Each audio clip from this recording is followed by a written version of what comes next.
So being silent didn't seem to help. So I thought putting it out there publicly maybe would do something.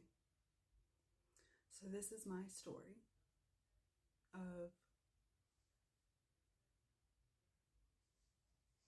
being harassed, tormented, and stalked by my ex-neighbor. So a little backstory. We used to be neighbors. They lived next door to us, and his kids were friends with my child. The kids used to come over all the time, and my son had gone over there. He had some things go on in his life, so he was moving, and he started to show some weird behavior.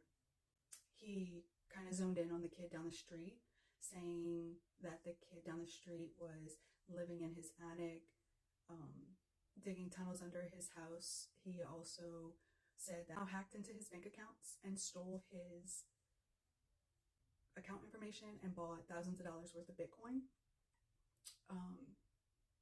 And so one day I saw him outside and about our children and what was going on with them.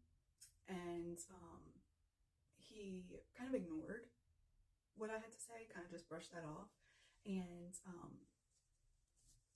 started to tell me about the kid down the street and how he hacked his accounts and the whole Bitcoin thing. And so, and then he mentioned that the kid stole his pew pew. And so I told him he needed to call the police, and he kind of just was like, well, I don't know for sure, that I can't prove that it was him. And I said, it doesn't matter if you can prove it, you need to call the police.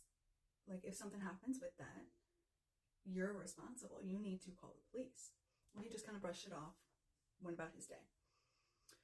He had mentioned one day when he saw me outside that I'm an esthetician, so I do spray tanning as well as one of my services. And so he had asked me if I did spray tanning, and I said yes. And he was asking about him getting a spray tan. I didn't necessarily feel comfortable with that, so I just said, I'm out of solution right now, you know, I have to order this. So then he messaged me, text, and then through Facebook about the solution at different times. And I kind of just ignored. I think one time I may have written back on Facebook saying I still needed to order it. But when he had texted me, I ignored every text I ever received from him.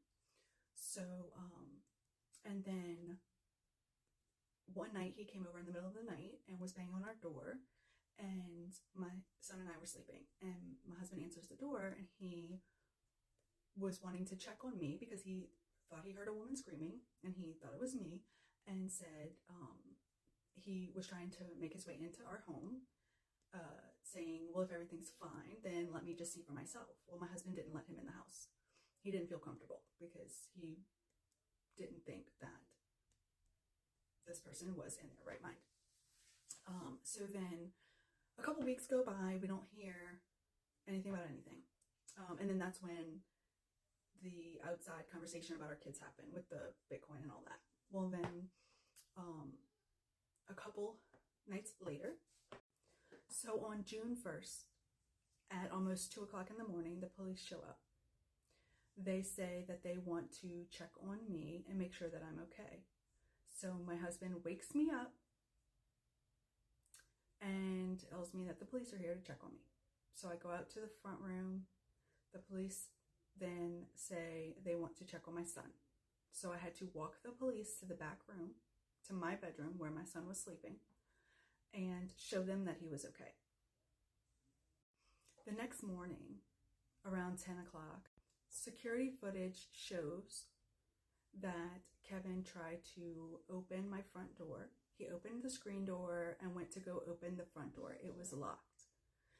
Then my husband sees that he was at the door, so my husband goes and answers it. My husband's half asleep.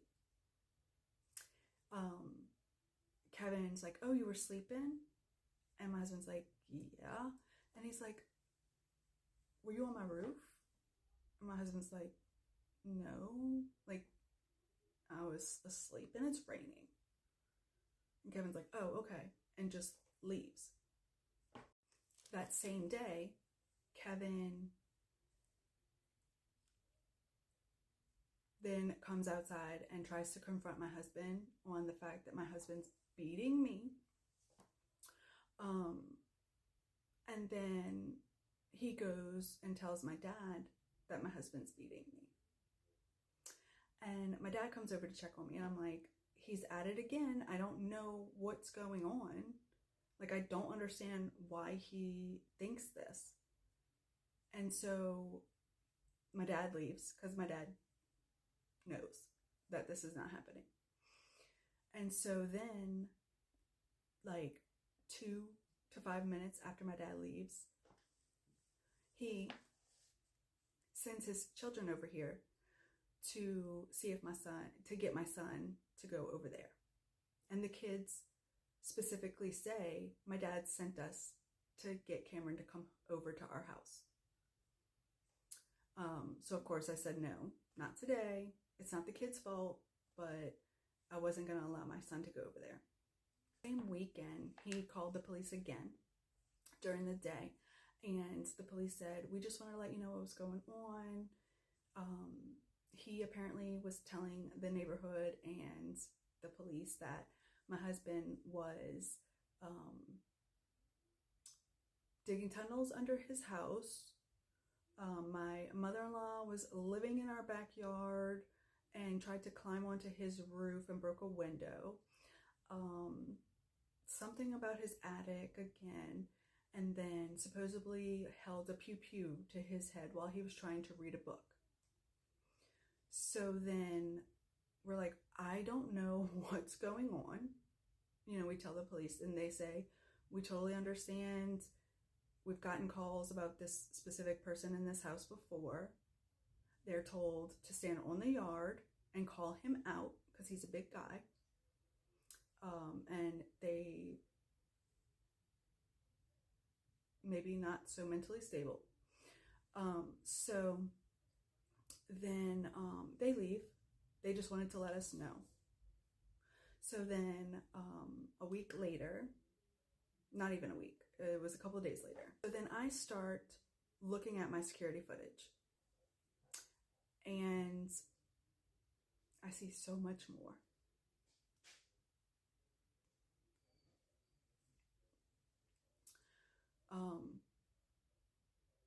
I wish I would have been looking at my security camera way before any of this even happened,